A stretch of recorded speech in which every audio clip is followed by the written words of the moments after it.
Aujourd'hui, nous allons parler de la nationalité italienne. En effet, il y a beaucoup de confusion entre la nationalité et le code fiscal, ou disons la possibilité d'obtenir cette nationalité italienne. Aujourd'hui, nous allons aborder un petit peu tous les sujets qui la concernent, donc comment l'obtenir, à quoi ça sert, et surtout quelles sont les différences avec le code fiscal. Moi, je suis Jessica d'Aller en Italie, la première agence qui vous aide à vous expatrier, trouver un emploi, investir ou créer votre activité en Italie. Je vous laisse le lien en description pour tous nos services ainsi que la liste de nos prochains webinaires gratuits sur les différentes thématiques.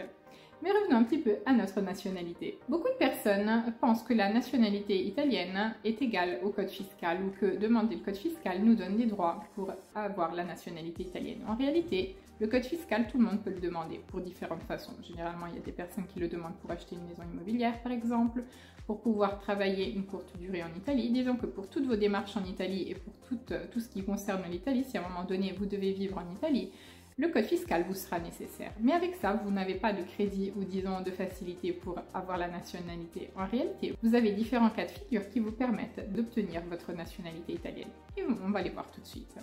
La première, c'est donc par naissance. Donc, si vous êtes né d'une famille ou d'un des deux parents italiens, alors vous avez droit de demander la nationalité italienne. Dans certains cas, donc, il y a certains pays qui vous obligent à, disons, avoir uniquement la nationalité italienne et du coup abandonner votre ancienne nationalité. Dans les cas comme la France, il est possible d'avoir donc la double nationalité française et italienne. Ensuite, le deuxième cas, c'est la résidence. Donc si vous résidez en Italie, donc si vous êtes citoyen européen, donc au bout de 4 ans de résidence permanente en Italie, vous avez la possibilité de demander votre nationalité italienne. 5 ans si vous êtes réfugié et citoyen hors de l'Union européenne, vous avez donc 10 ans de résidence en Italie avant de pouvoir demander la nationalité italienne.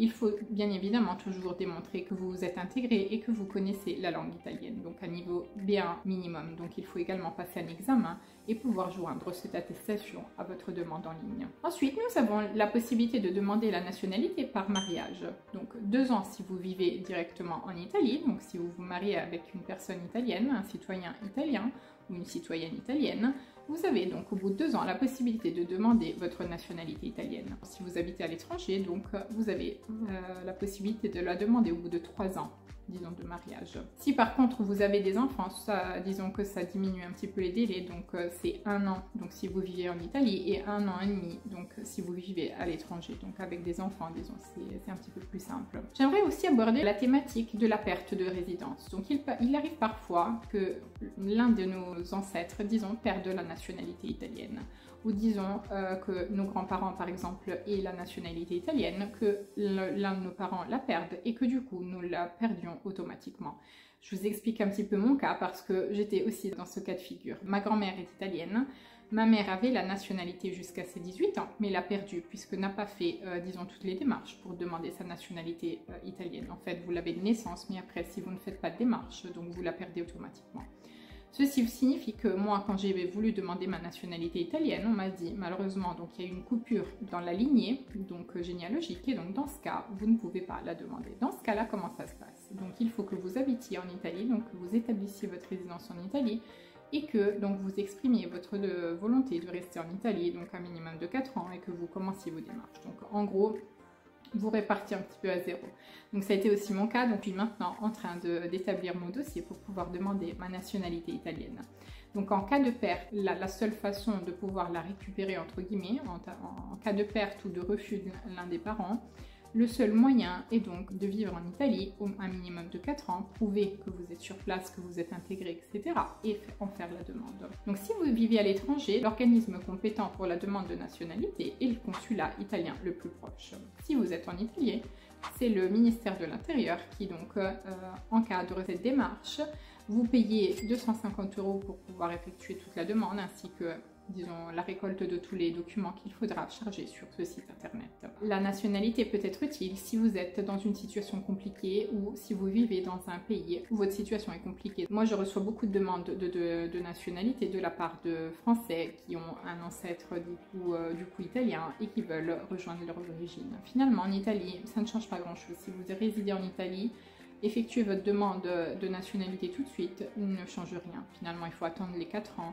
Et la seule différence, c'est que vous pouvez voter et que, disons, vous n'avez pas à vous inscrire chaque année au système sanitaire italien. Donc, c'est quelque chose que vous gagnez de façon automatique.